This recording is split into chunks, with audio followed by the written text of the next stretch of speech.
here. We're going to try to see if that actually will happen. So I hope you brought your coats. It's great to see everybody today. My name's Justin Spellhog. I'm the Corporate Vice President for the Tech for Social Impact team here at Microsoft. And thanks for coming to the session. I know it's day 3. You've been through a lot of sessions. You've not had a lot of sleep. So hopefully we'll have a great discussion about really the power and impact of digital public infrastructure, digital public goods, and the role of companies like Microsoft in supporting country missions around the world. How many folks here spent any time last week in New York City? Getting a virus probably, but okay, so there's one over there. So last week in New York, aside from a super spreader event, it was also the United Nations General Assembly, which is always a time to pause and reflect on our progress against the Sustainable Development Goals, which is kind of what brings us all into this room together in the first place. And as you would have heard, we're in a bit of trouble. The statistics that were being used last week were effectively that 17% of the metrics that measure the Sustainable Development Goals are on track. And that we have seen 20 years of actually incredible progress on many metrics, whether it's child malnutrition, wasting, education poverty, but that in the last 5 years, we have just seen a pretty massive stall in progress. And that was actually called out by the Gates Goalkeeper Report, which is a great benchmark for measuring our progress. And the reason it stalled out was really threefold. COVID, first, redirected resources. Conflict, redirected resources. And then economics in terms of shifts in aid as well as inflation have just changed the monetary side of the equation. Last week we also had the time to really look at the cost of closing the gap on the SDGs and trying to figure out how to make up that 83% gap that we have. The conventional wisdom told us that SDG funding gap annually was about $4.3 trillion.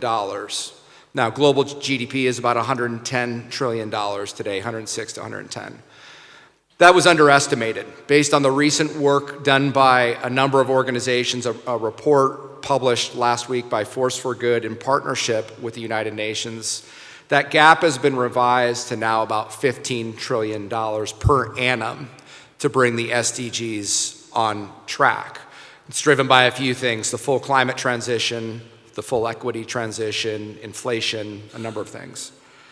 But where that brings us to is a point of an obvious reflection, and a reflection that we've had not this year, we've had it every year, but that we have to find a way to create a step change, in positive change. And as was communicated last week, technology can play one role in that step change. There's many other factors. But the GDC, the Global Digital Compact that was released last week by the United Nations, called out 2 specific capabilities that I think the United Nations, all of the member states, and I think pretty much everybody in this room believes can help create that change that we need to start closing the equity gap.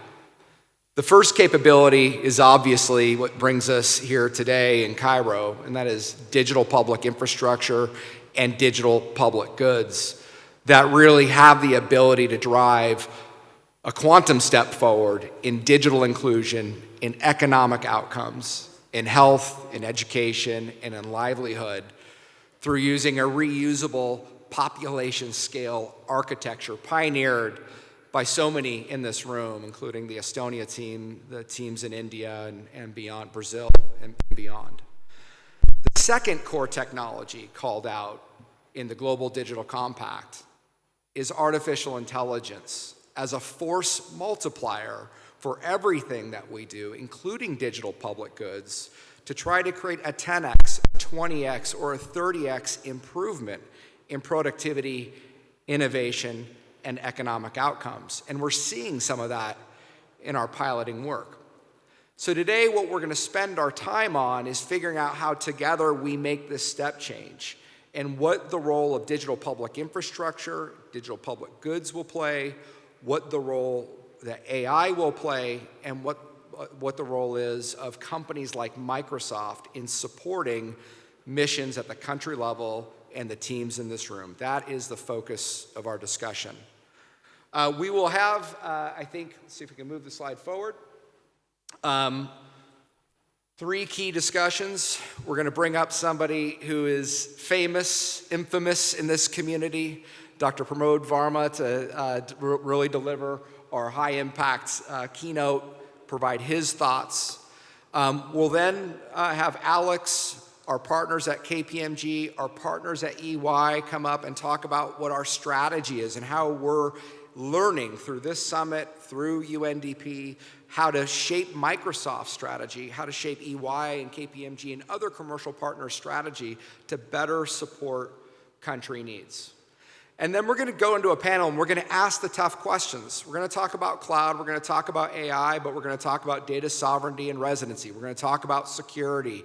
We're going to delve into the problems that we have in unlocking this potential. And then we'll wrap up. So with that, I'd like to hand over to Dr. Pramod Varma for our first talk. Thank you.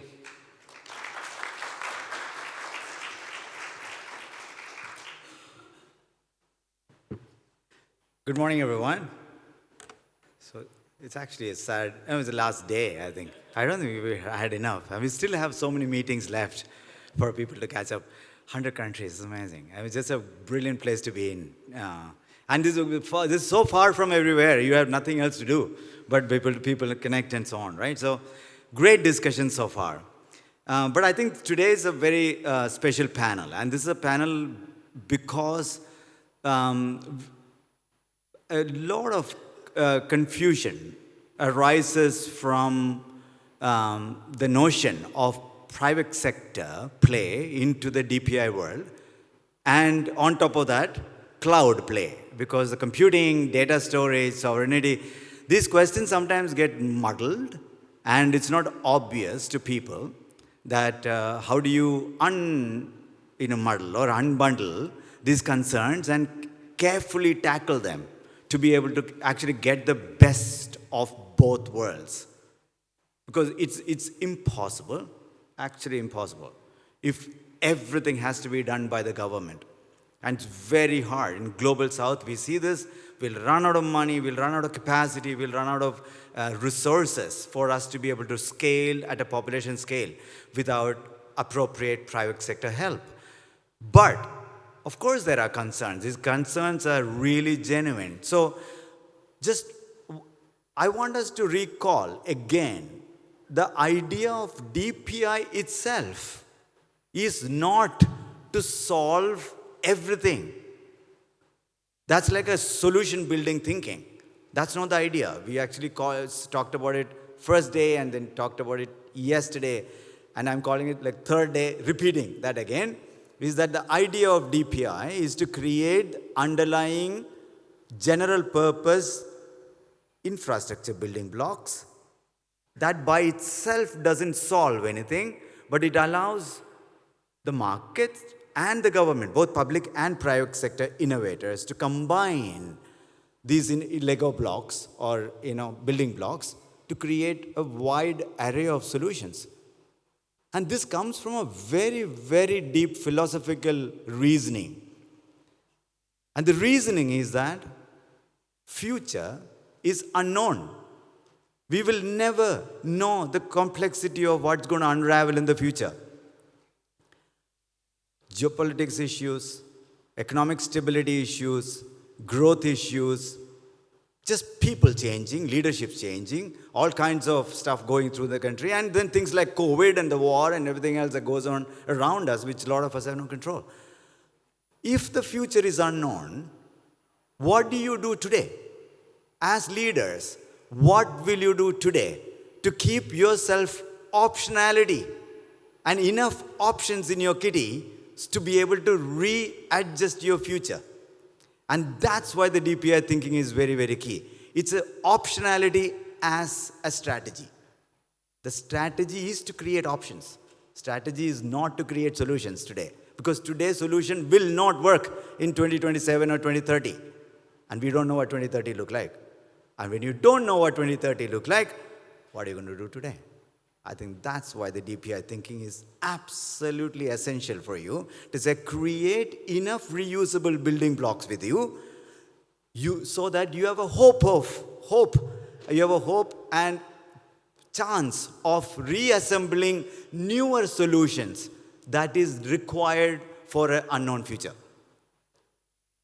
Given that thing, given the fact that DPI is about building blocks and not about solutions, who will build solutions? Where will solutions be built? That's where the private sector really steps in. Private sector really can step in both on supply side to help you build DPI, but also on the demand side to build solutions on top of DPI. Apps, workflows, financial products, lending products, insurance products, crop insurance, what are the products that market wants to bring out?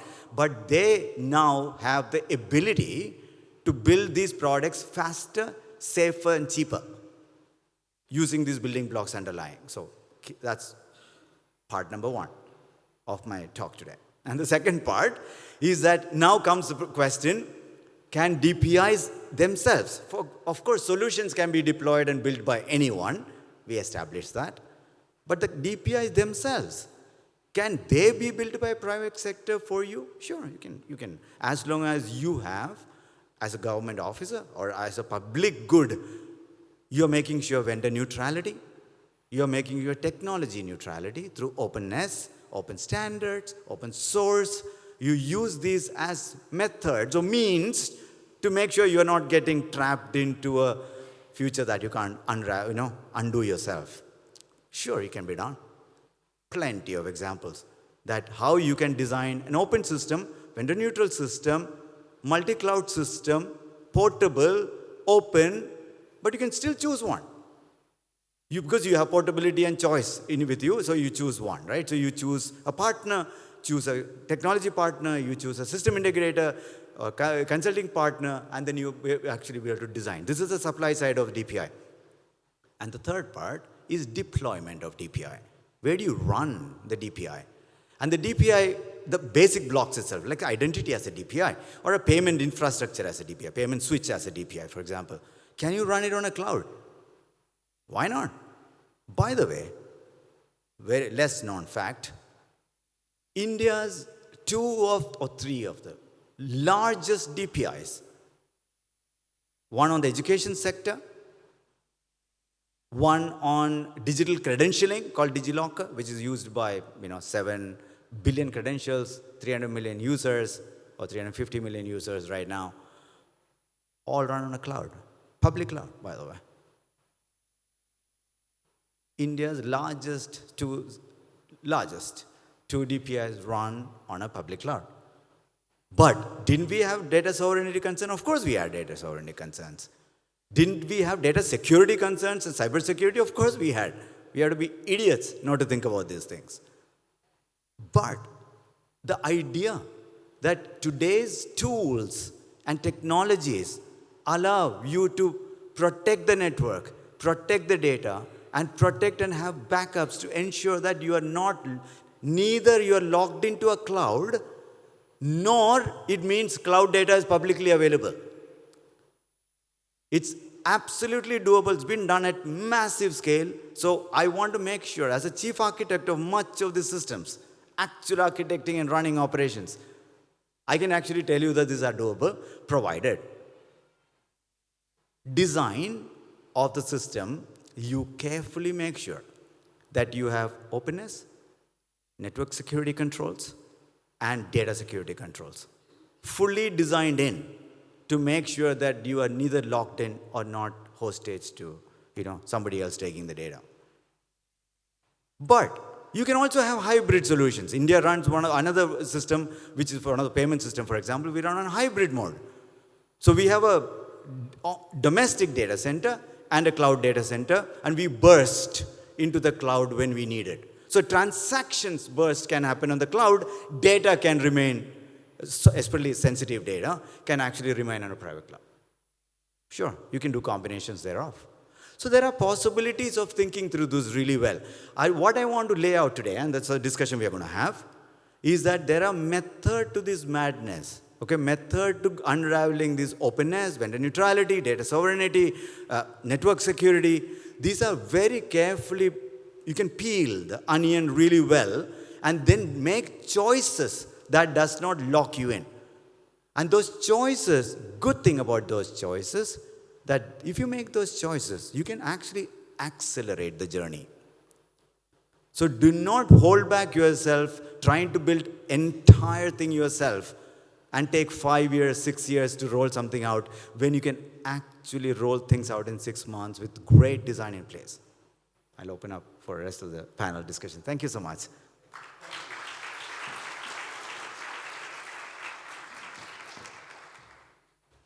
Thank you so much, Pramod, for teeing it up for us and for bringing those two aspects together. Thank you to the audience for your time here today. Actually, the reason we're here is just really to learn a lot from the audience and share a bit some of our thoughts, which are still in a very initial phase of thinking.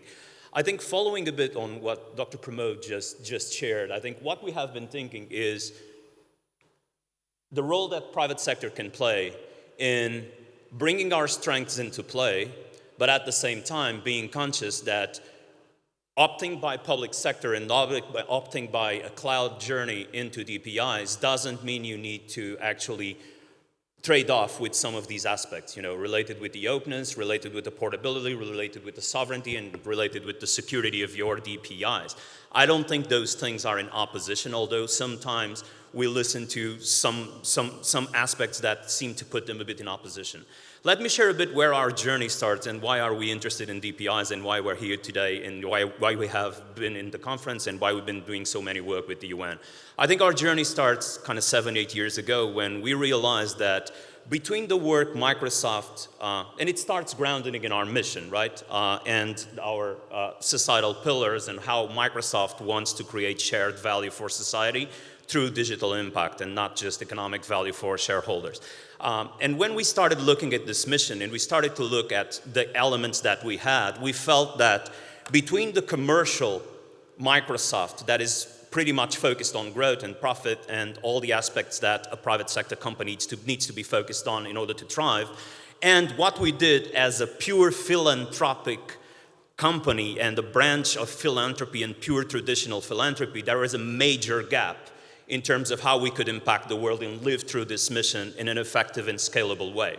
And so what we realized is that we needed to evolve the way we addressed our corporate social impact strategy, creating a new approach of societal impact business that can really scale to the needs of the world and to the needs of what the SDG represent, and is sustainable and it can scale to that level. So we were pretty successful in creating something inside Microsoft which is pretty unique. It's a Tech for Social Impact group. We are a social enterprise inside Microsoft. We're not part of the commercial side of Microsoft. We're part of the corporate affairs side of Microsoft, and we run ourselves as a social enterprise business inside a commercial company with a completely different perspective. I think the fundamental difference is we measure our success more in terms of the societal and human impact that we are creating through the use of technology at scale rather than through just the profitability of the business we run. When we started this work, we thought the best way to do this work and to be effective in this work is starting to work really with the agents we believe are creating impact at scale and enabling them. So creating impact through them by enabling them more effectively. And we started really deep with UN, international organizations, and all the nonprofit organizations in the world. We did a quite successful journey with them over these 7 years, but we also what we started to realize is that our ability to actually live by our mission and live by this intent of impact was somehow limited in the ability to not just with the work with UN and international development sector, but be able to actually through them reach the needs of the countries and think about direct impact to countries, direct impact to small, medium enterprises in the economies and in the developing world. And so we started to formulate this idea of how can we expand this concept of tech for social impact and Microsoft corporate societal impact into the broader work with the government. In parallel with that, also the aspect of AI and the fact that AI just had an exponential growth and created an exponential additional potential just created an additional focus on the consciousness that as this potential increased exponentially, so did the unequal distributions of these potentials and the ability to realize that potential. And so this means that we need to put a triple effort behind the ability not just to create that potential for the developed markets where there are commercially viable, but actually to think about how we leverage that potential and we distribute more evenly across the entire global economy and the entire ecosystem. So really, this is where our journey starts. In this journey, we've been pretty aligned with the Global Digital Compact and all the digital future for all. We have a profound alignment with the principles of the UN and the principles that have been driven by this. And inside this context, it's where we take our first contact with digital public goods and digital public infrastructure.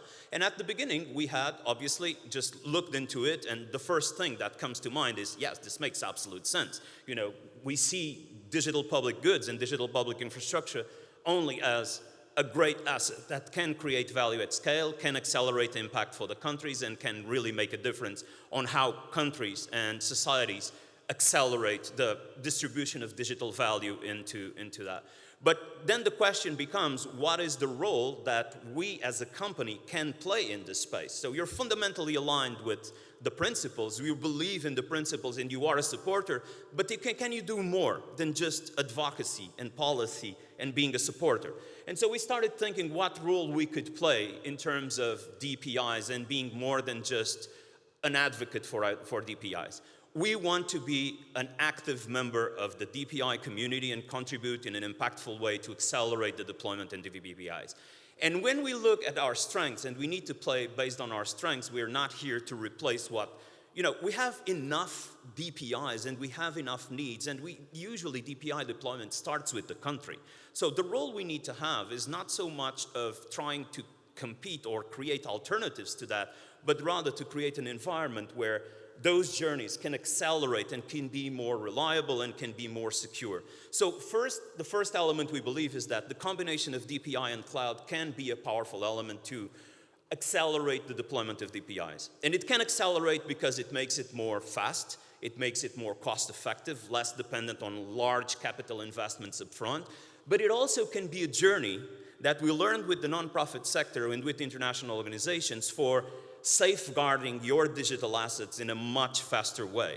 There is an underlying, the interesting thing is, as you profound your understanding of the benefits of cloud, one of the main reasons why nonprofit and international development sector moved into a cloud-first approach, and they run today around 90% of their critical systems in cloud-based systems, was not because of cost efficiencies. It was not just because of an operational efficiency. It was mostly because of aspects related with the threats they were feeling. These were sectors under massive attack, and they didn't have the resources and the ability to cope with those threats and make it effective for them to continue to have sovereign operability in a certain sense and control of their business continuity. And so the cloud actually was an element to increase security. So cloud aspect, I think, brings ability to scale, ability to go fast, and ability to secure your assets a lot more fast, meeting your needs in terms of sovereign controls, and we'll talk a bit about that. The second one is, once you lay down digital public infrastructure, and I think, and the thought was not mine, someone brought it to me yesterday, and I realized it's really what it is. Think of DPI as your digital utility in a country, right? And it is the grid. It is the distribution, the grid distribution for digital services. But on top of that grid, if you really want to create social value, if you really want to create value for your citizens, you need to lay really valuable digital services on top of it. And we believe that the combination of DPIs and DPGs for those vertical digital services, combined and augmented by AI, which is, a reality that you can't avoid, will be really another way that we can support DPI. So, in essence, supporting DPI acceleration and security. Secondly, supporting the augmentation of social services on top of AI. And we're talking about basic services like agriculture services, education services, healthcare services, and essentially, and sustainability. Going faster, the how is where we have also been exploring possibilities. And going really fast through these, I think we're thinking about 4 areas where we believe we can have a role to play. But honestly, this is all very nascent and still forming a bit in our heads. In one hand, I think DPI support and enablement, yeah, we have no doubt about that. We want to be a supporter, but we also want to be a conscious supporter that addresses the problems that the countries feel around cloud. And so we are also working on how can sovereignty be achieved and still run on the cloud. These two things are not incompatible, but most of the time they are positioned as being in opposition to each other, and we believe they're not. And we're working with engineering in our side to create these architectures where things are actually, we're not asking countries to trade off their sovereign controls over the ability to move into the cloud and use that effectively. Secondly, we believe this requires an ecosystem.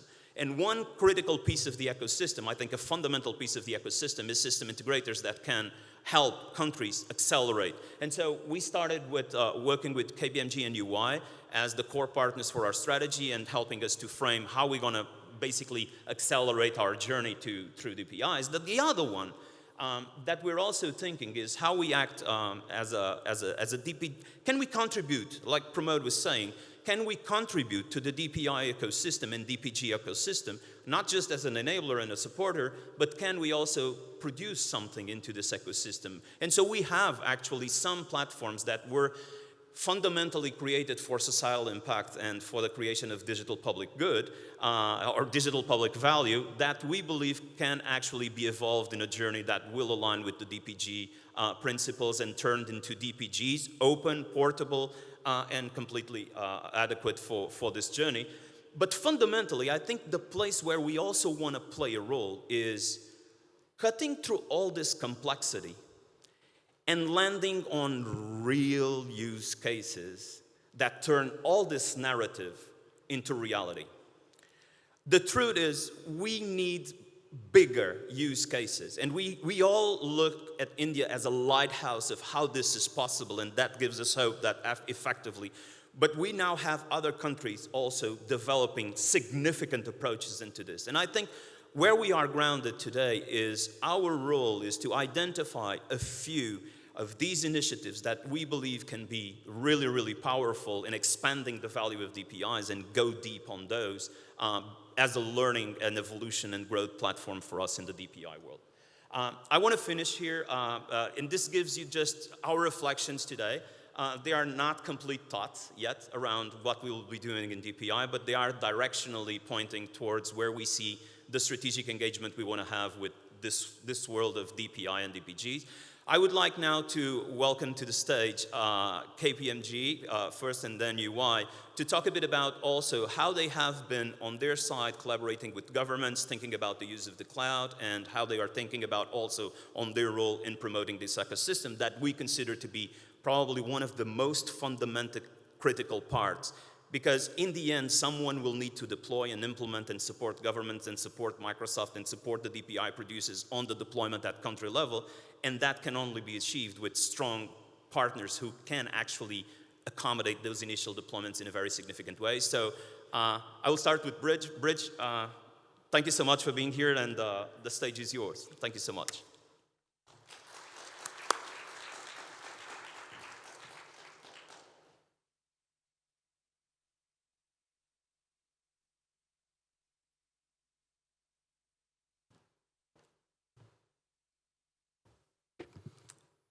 Thanks, Alex, and thank you for having me here. So to organize this, to co-develop, and the entire organizing team.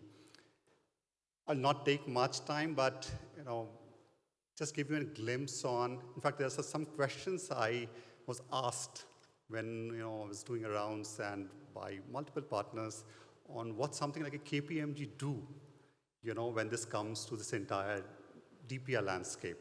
So, do we have slides on? Do you have? Okay, perfect.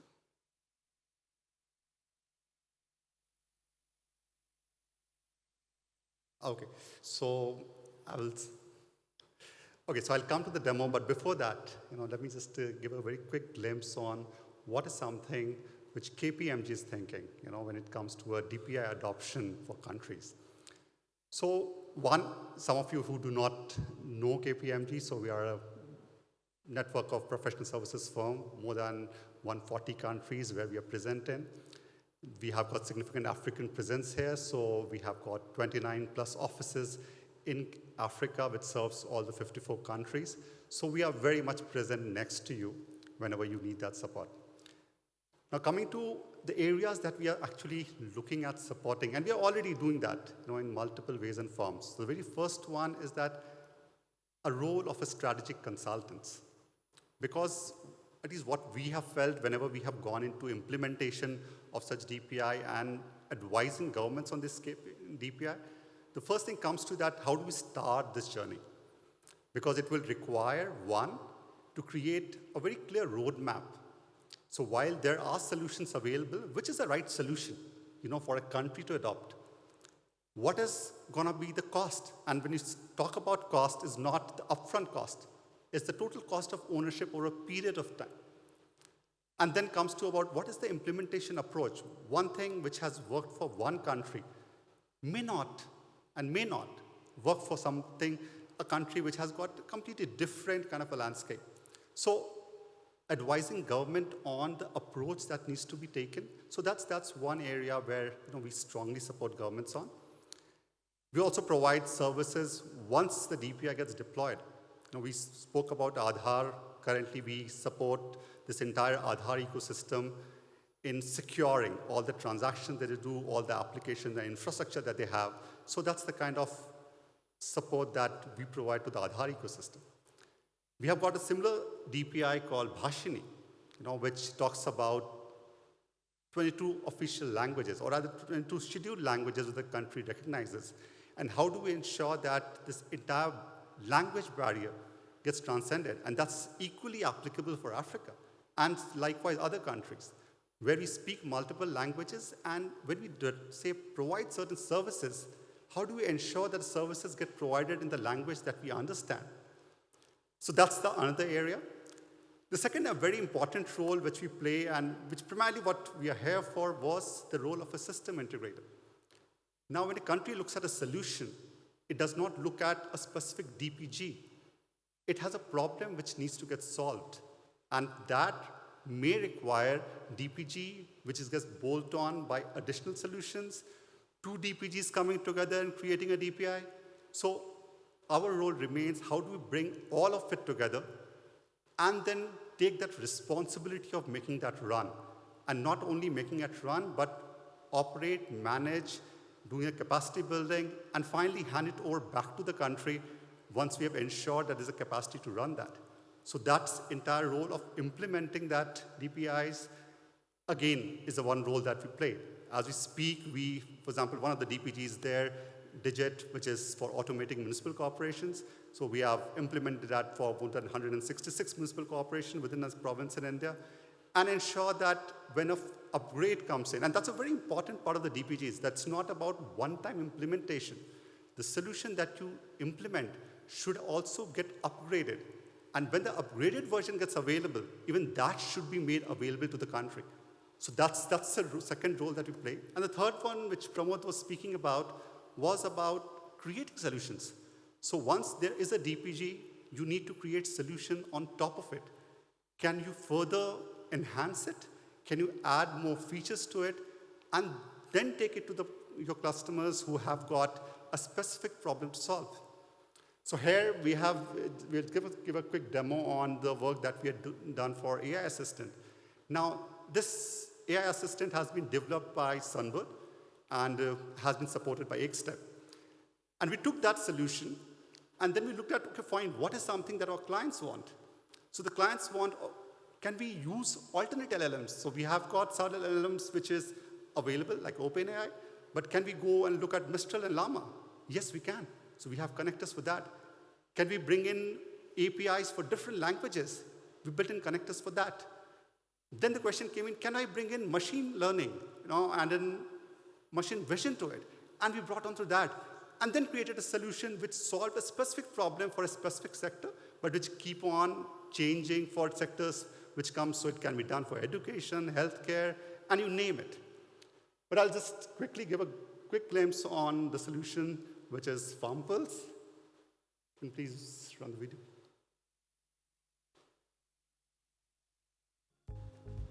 Meet Martha, a dedicated farmer from Kijiji village in Africa. Despite her hard work to boost crop yields, she faces numerous challenges, including limited access to modern agricultural technologies and information about supportive government policies. She recalls receiving SMS from government about an application Farm Pulse, available over WhatsApp, and decides to take its help on her smartphone. She gets information about the good farming practices for maize. Instead of typing, she can also use voice and get the response in voice in her chosen language. She can also ask questions like when to irrigate, which fertilizer to use, or is there a government scheme that providing subsidies for seed, fertilizer, or pesticides? A few months later, she notices that her maize leaves have begun to wilt due to an unknown disease. Martha quickly returns to Farm Pulse, capturing an image of a damaged leaf and sends it via WhatsApp. Farm Pulse captures the image using machine vision, compares it with the disease database, and responds back in real time, identifying the cause of disease and suggesting possible remedial measures. One day, Martha visits her cousin Amari, a farmer residing in a low-network village of MGI.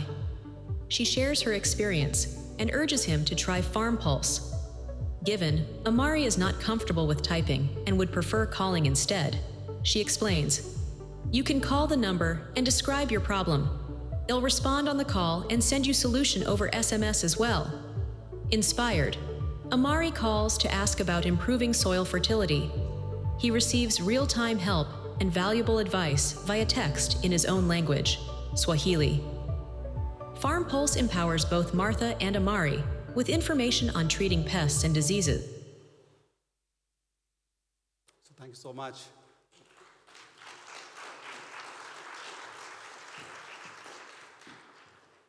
Thank you so much, Bridge, and thank you Meet for Martha. the insightful example.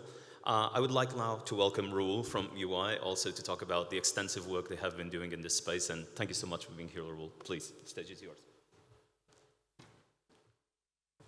Good morning, everybody. Super excited to be here. I think first, quick introduction. My name is Rahul Rishi. I am a partner with EY. I lead the public sector practice for a region which we call AIM, which is Africa, India, and Middle East. But besides that, a big shout out and thank you to Microsoft. Thank you, Justin. Thank you, Alex, for having me here.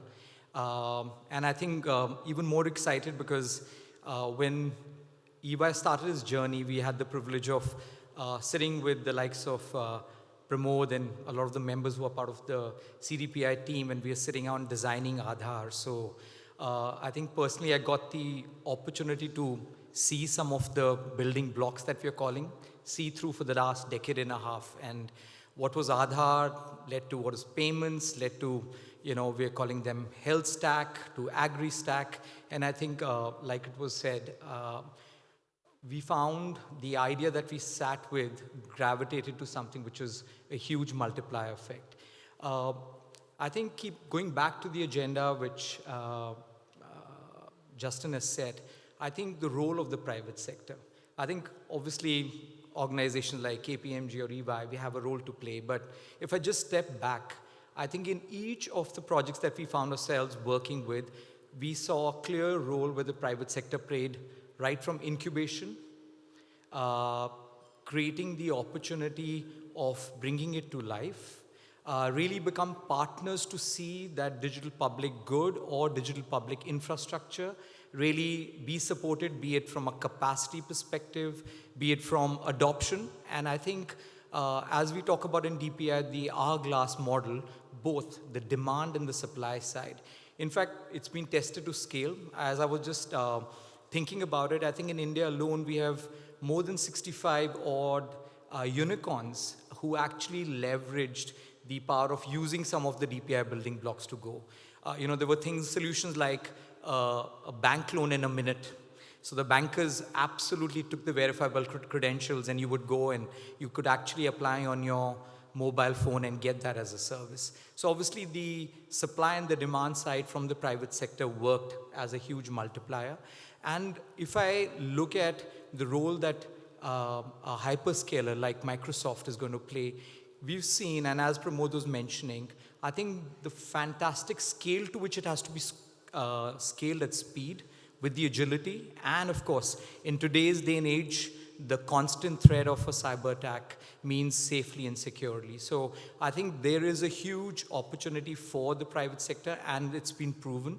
In fact, last year, as EY, we published a report sizing this market to be $100 billion for the private sector till 2030.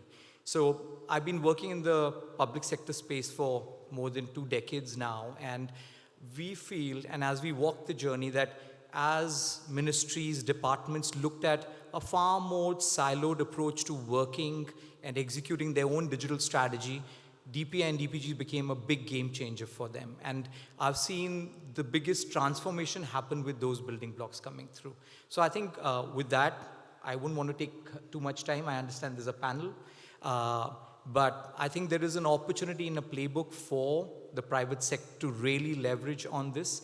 And I'm super excited to see that the global summit is finally happening, because this DPI conversation's been there on the table, but really all of us getting together, like they were saying, 100 countries and from so many institutions, it's really for all of us to make the most of it.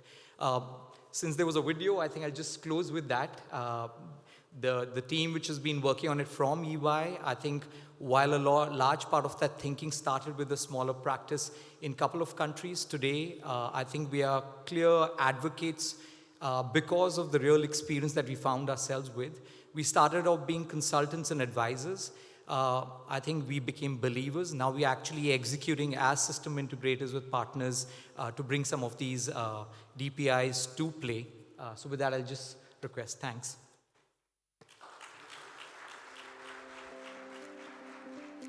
Have you ever waited weeks, sometimes even months, to verify your identity or authenticate yourself? Whether it's for a job, a visa, or an important application, the journey can be fraught with delays and mistrust. Did you know the estimated value of the global academic fraud industry is a staggering $21 billion and growing? What if you could prove your qualifications, experience, and certificates faster and with complete trust? Imagine a world where your education, skills, work history, and reputation are all verifiable and easily portable. A world where you can share only the specific, relevant information you choose, whenever and wherever it's needed, all at your discretion. And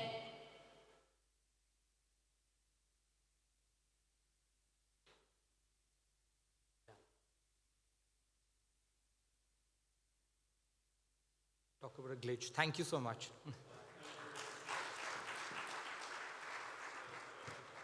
Everything can't go smooth, or it wouldn't be a real presentation, would it? So if we follow the arc of the discussion we've had so far, I opened up with some pretty bleak news from our discussion with at UNGA. Pramod highlighted the fact that fundamentally the world between now and 2030, between now and in the future, has uncertainty, and therefore optionality is core and critical, built on open standards, built on open source, built on transparent collaborations in the room. Alex highlighted the strategy that we have, the value inherent in the cloud from a scalability, a security, and AI perspective, and how we're bringing partnerships together with EY and KPMG. And you saw an example of the kind of power that can be unlocked with AI.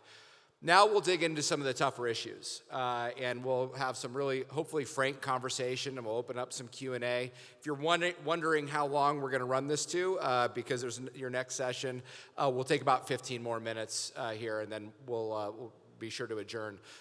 So I'd like to invite up the panel for our discussion. I've had the chance to meet with almost all of these individuals, and I have to tell you, after spending hours over the last couple of days, there are some amazing leaders in this room. There's just an amazing vision in this room and amazing experience. And we're going to bring a small sample of that up here to stage. So I'll call your name and just come on up, grab whichever chair suits you, and we'll go from there. So we'll start with Vinicius Silva, who, Vinicius, come on up, who is a passionate advocate and the digital technology advisor at Brazil's Ministry of Management and Innovation. Many, many years of digital transformation. Welcome up to the stage, whichever seat you would like. We'll then invite Lindsay Crumbaugh up to the stage, who's the Chief Investment Officer, who many of you know at Co-Develop, which is essential to virtually every effort we have going on everywhere, I think. We then have Kathleen McGowan, the Senior Director for Policy and Advocacy at Dial, that's bringing such a critical perspective to the table, convening powerfully the private sector, the public sector, and partners together. We have, of course, Dr. Moad from the Digital Transformation Advisor in Egypt's Ministry of Communications and Information Technology. And Dr. Moad, thank you again for helping host this event. We're so grateful. And then the person that, of course, never needs an introduction, we have Dr. Pramod Varma up to the stage. So let's jump into the conversation. Thank you all. And I'm gonna do something here non-traditional. We got to warm up because it's a little bit, you can be nerve-wracking with all these folks. So just speed round. You got like 10 seconds to think about this. If you could be any DPG or any DPI, identity payments, wallet, it could be in education, what would you be? Digital assets, transferring ownership to individuals. That's what I would do. Excellent. So asset tokenization. Asset organization. That doesn't surprise me. But Okay, 10 seconds. Wallet. wallets. It's money after all. So that was my answer as well. There's nothing more important than having the power of the pocketbook, right? Yeah. Yeah. I'm a parent and a funder, and so I can't choose a favorite child. Yes. I would like to be DigiLocker. All right. I think I might be Sunbird. I love the educational outcomes that Sunbird can create. So great answers. Thank you. Just warm us up. Now, Vinicius, we spent, I don't know, 90 minutes talking about Brazil's digital transformation journey. You've been on a journey for years and years and years, digitizing government services, one of the most progressive countries in Latin America and even in the world in this regard. Yet some of the social benefits that you are aiming at through that digitization may not have yet been fully realized. And now you're pivoting and thinking about DPIs as a mechanism. Can you just describe for this audience the journey that Brazil's on and where you're taking that journey to drive even more impact? Sure. We have been through the last, I could say, around 7 years. We have been doing a lot of work in terms of digitalization in government and very focused on the classical concept of digital government to digitalize public services and get them available online. Creating some infrastructures, which are digital infrastructures, which are kind of some near DPI infrastructures. And we have been having good results, in terms of recognition, international recognition, also recognition inside the country from the private sector, from even the other public sector institutions and so on, besides the federal government. And we understand that it has been being a very productive and successful journey. But as we are speaking here, we are understanding that we need to go to another level now. I think that India is kind of teaching us that you can do much more with digital government than we thought that we could do. And definitely we understand that this border between digital government and digital economy is being broken. And actually India has already broken it. And it's, impressive. Every time I go there and speak to them, I get more impressed about what they have been doing in terms of push the economy through the digital public infrastructure. So I guess that we will soon, digital governance will soon maybe disappear and we will call everything digital economy. And maybe with DPIs around, and we understand at this moment that the DPI, this DPI discipline that the Estonians, the Indians are coming up, and other players are very important. That although we have some interesting cases in Brazil, like PICs and other ones, in terms of, we want now to go through this process to kind of transform DPI in a discipline. And it's not easy. We have been speaking about that yesterday here. I mean, it's not easy to replicate, for example, the PICs experience everywhere. I mean, we need to kind of understand what worked, what not worked, how we can replicate that capacity, how we can solve other integration problems in the institutions. So we understand that we are in a very, interesting moment, and we are betting a lot that DPI will be this, this bridge between digital government and digital economy. No, thank you. And Vinicius has been the personal architect for so much of the digital government capability in Brazil. And it's just as profound, at least for me, insight yesterday, which is we've worked 20 years on these services, but we're not getting all of the outcomes we want. And until and unless we have population scale solutions around identity, wallet, and data exchange, we're not going to unlock the economic prosperity, the inclusion that we need. So you're taking a different tactic, and it's just fascinating. So Lindsay, we've had a discussion, and you've been a big proponent of, hey, private sector needs to be part of the solution here. Hyperscalers need to be at the table and need to be part of the solution. Can you just share your perspective on the role of companies like Microsoft and others in enabling the outcome that we just talked about for Brazil? Thank you very much, and thank you to Microsoft for having me here. Yes, I think we're a global nonprofit fund, and I think there's often a false dichotomy between the nonprofit space and the for-profit space, especially big tech. But when you really think about digital public infrastructure, essentially it's a mechanism for public sector governance, private sector innovation, and societal benefit. And so essentially I think our role as a funder that has essentially almost zero cost of capital is to try to sort of figure out how we can sort of take some bets to create the right incentives, to align these key stakeholders and kind of create what my boss, Madakar, says is a symbiotic relationship that I think is required to enable and support DPI. And we know that tech and governance sort of underpin effective digital public infrastructure. We've talked a lot about digital public goods and the important role that they play in enabling essentially the technology that drives DPI. And we as co-develop do fund a lot of digital public goods. But one gap we're seeing right now in the market is that there's not a lot of private sector participation in helping to scale and accelerate digital public infrastructure.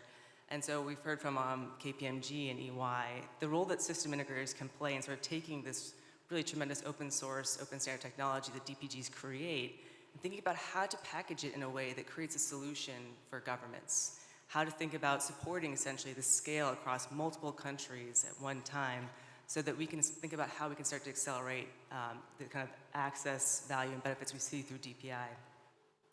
And then I think there's another critical role that we also talked about and heard a little bit about from Microsoft, which is the role that the cloud can play in reducing cost, making it easier, and increasing security potentially. I know there's a potential discussion or debate to be had around sort of the role of cloud and data sovereignty.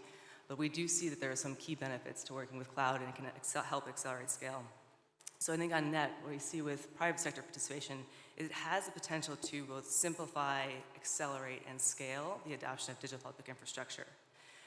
I will say one last thing, though. We have to think about making sure we preserve this symbiotic relationship that I mentioned. And I think that does mean continuing to ensure that we have governments having choice and autonomy, and that means avoiding vendor lock-in.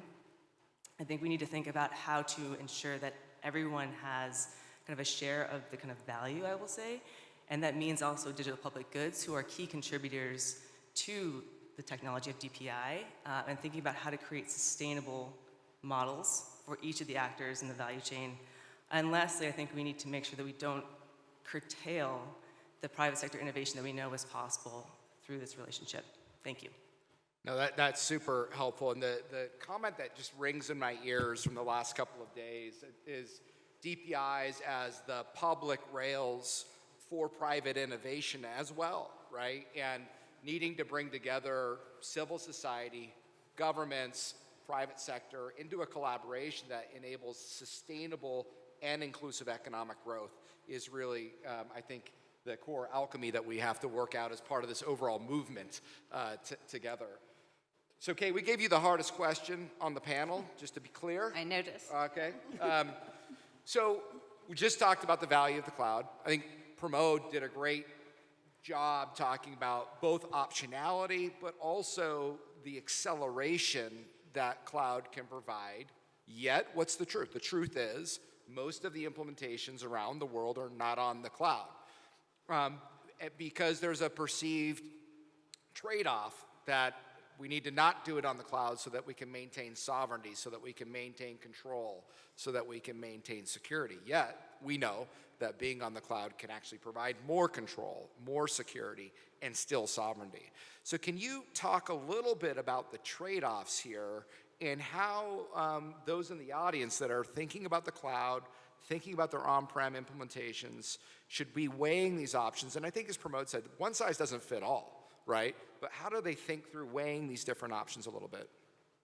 Yeah, sure. And let me start just by thanking you, Justin, the whole Microsoft team, Alex. You know, we really have enjoyed the thought partnership over the last couple of years. And of course, to co-develop and all of the co-hosts that organize this fantastic week. It's an amazing group of people and thinkers that you've brought together. So I think we can step back for a minute and just remember that the political economy of data is complicated. And that's not a global north, global south issue. It is complicated for everyone. And arguably, no country, no region in the world has figured out the right balance of how you protect data, protect privacy, and unleash innovation for equitable growth. So this is complicated, right? And I think that's an important context to remember. And then you add on that and you think about in the global south or in areas, regions of the world that have been colonized, I think the legacy of resource extraction is still felt, right? And we need to remember this when we're having conversations, right? Nobody wants to feel taken advantage of. And, you know, this idea that data is the new oil and that it's being, you know, sucked out of countries onto platforms and monetized in another part of the world, you know, that has a lot of people asking questions about how you do find an approach that makes participation in the digital economy and these foundational layers more fair, more equitable, and more beneficial to the communities, markets, governments where people are participating.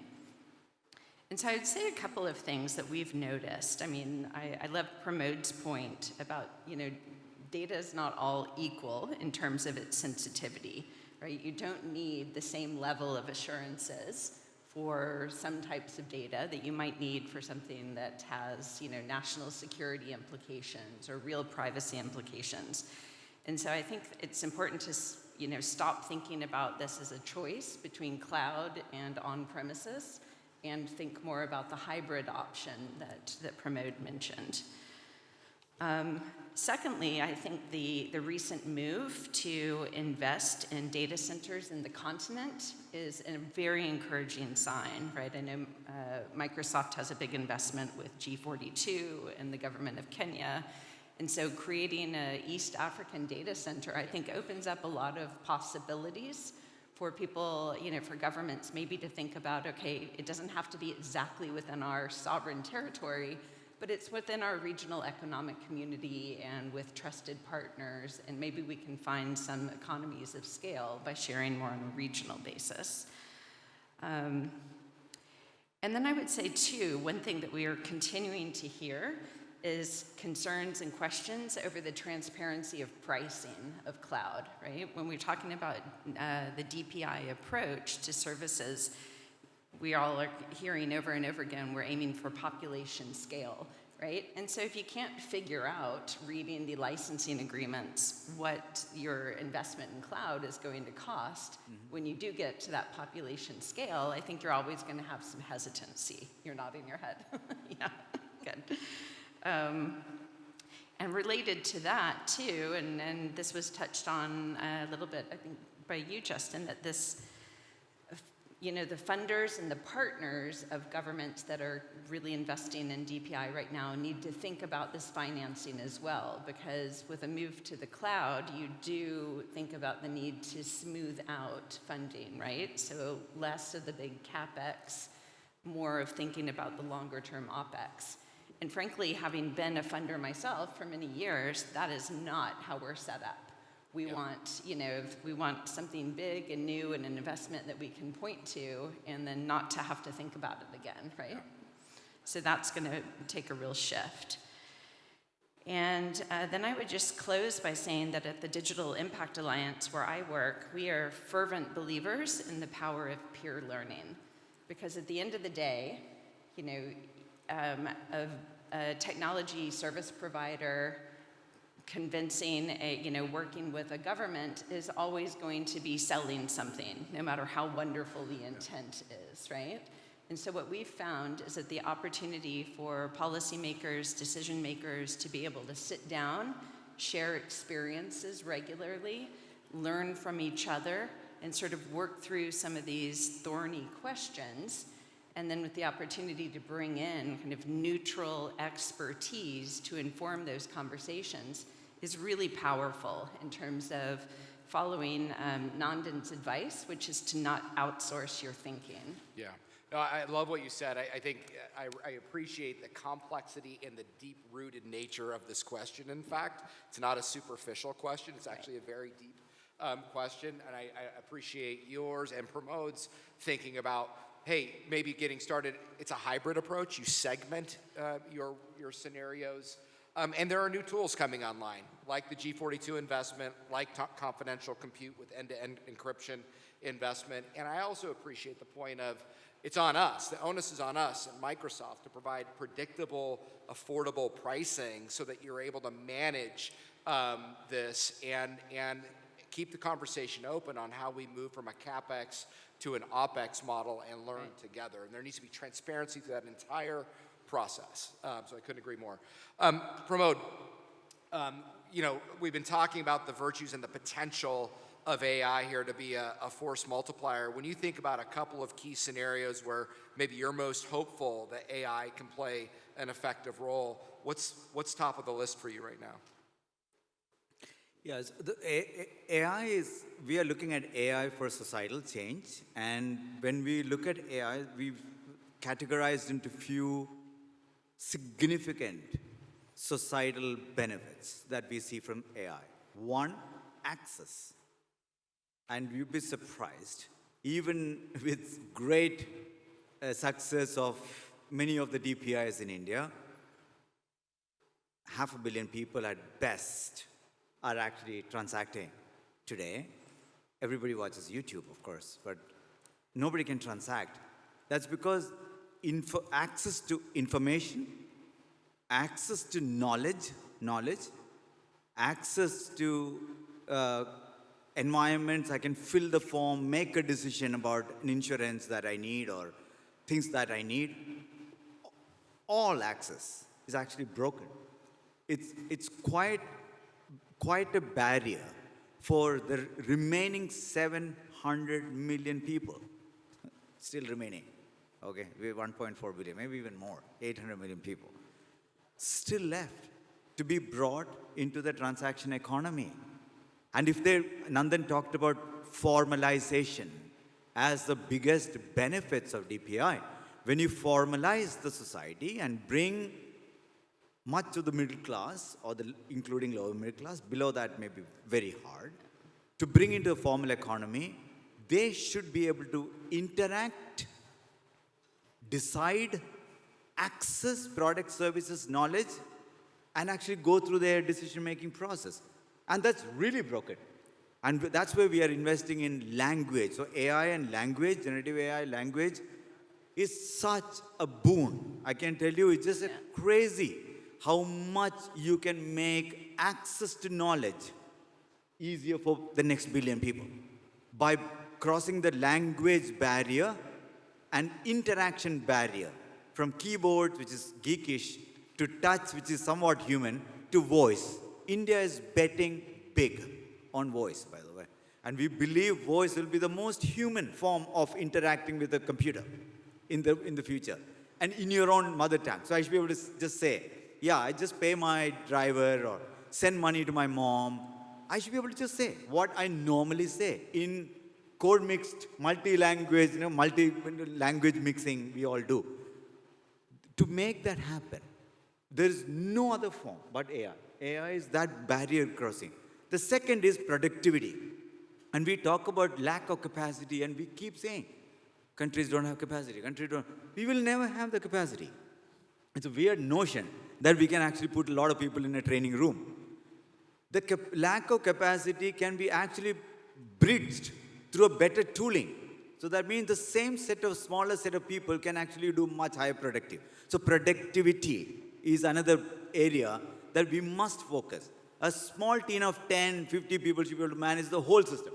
Why not? Yeah. Why not? You don't need hundreds of people to manage the system. In fact, more people are probably more mess. Okay, human being, they make a lot of errors. So productivity.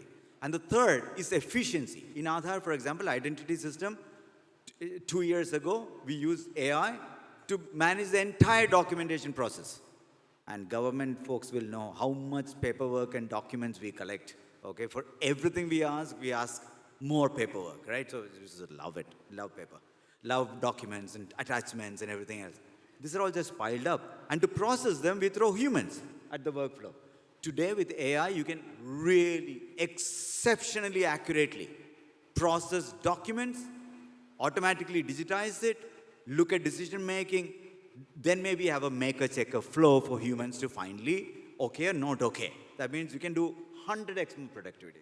So that efficiency you can bring in. And the fourth category is security, protection, and decision making, intelligent decision making. Fraud detection, we are applying AI. We are doing security of data itself and also data-driven decision making. These 4 areas, it's crazy what you can do with AI, by the way. We are just shamelessly using it. Yeah. No, thank you for that. And 27. Doesn't mean we are using your AI. Right. Okay. We're open. Many platforms. Okay. Yeah. After 27 years, everything. After 27 years of working at Microsoft, the way I would sum up the language model impact is I've been spending 27 years learning how to work with machines, and for the first time, machines are learning how to work with me. Work with humans. And that's going to unlock a whole lot of capability. So, Dr. Mawad, we're going to give you the last question, and I first want to thank you again for hosting us here in Cairo. Egypt has been on a journey with digital public infrastructure and digital public goods. I'd like to kind of leave it with you to just talk a little bit about your learnings and what advice you might have for the audience based on that. Okay. Thank you so much first for inviting me. Thank you, everyone. And we are very overwhelmed, actually, with the results of the DPI. We don't want it to end. We want like 10 DPI summits. Yes, we are really overwhelmed. Everyone is sharing their experiences and the practices of the organizations, the global organizations, the countries. We are really getting very much value out of this. Thank you. For Egypt, let me give you a brief. I wrote like keywords to go very fast about the landscape, the screenshot of where we are today. We started establishing the information infrastructure in 2017. Now we have more than 100 plus registries integrated. So that gives us like a 360 view of the citizen, the property, and the establishments, the economic establishments.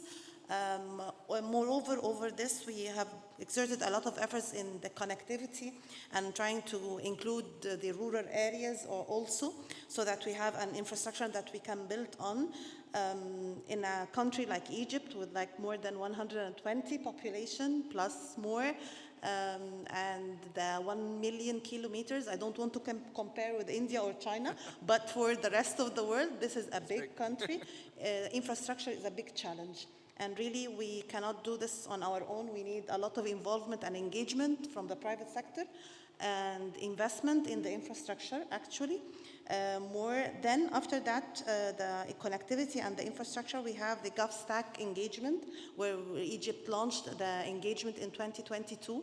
and the common components and the building blocks. We're working on this according to the international and global standards, the digital identity, the IM, the information mediator, the G2G, every one of these building blocks, we're working very hard on it. We have also the Digital Egypt portal up and running today with more than 160 or maybe 170 government public sector services provided to the Egyptian citizens.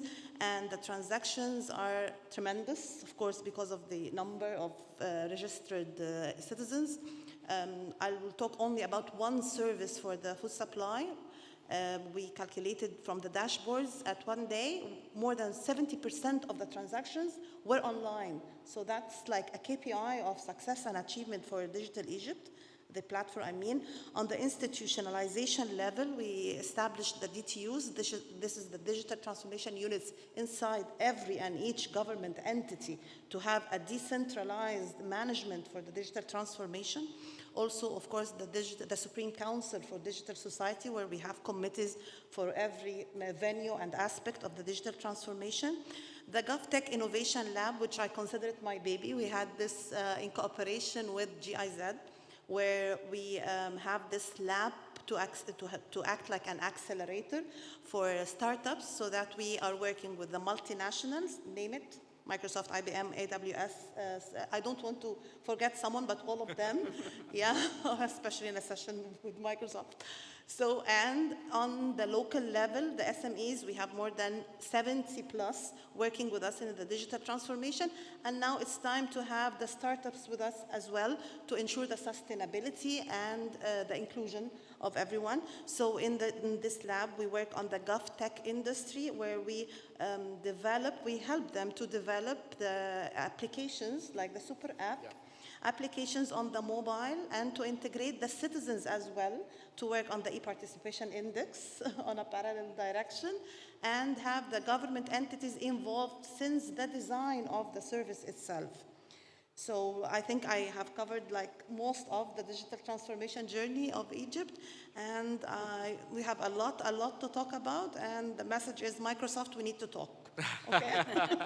Well, no, it's incredible. 70% of your transactions online, and also the GovTech Innovation Lab, such a critical thing to unlock innovation for the last mile, all the different kinds of innovation that are necessary. There's a reason why we're in Cairo, and I want to thank you for that. Thank you. So if I had to wrap up today, and my takeaway from the 3 days, for whatever it's worth, my takeaway is that DPIs and DPGs aren't a technical initiative. My takeaway is that it's a movement based on a shared vision, based on shared values, based on shared aspirations, and based on a shared open set of standards.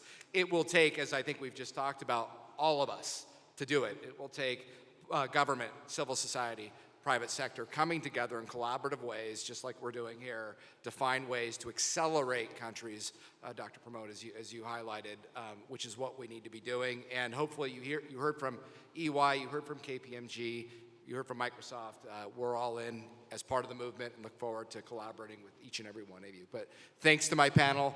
Thank you. It didn't snow in here yet, but thank you very much, and have a great rest of your session. Thank you.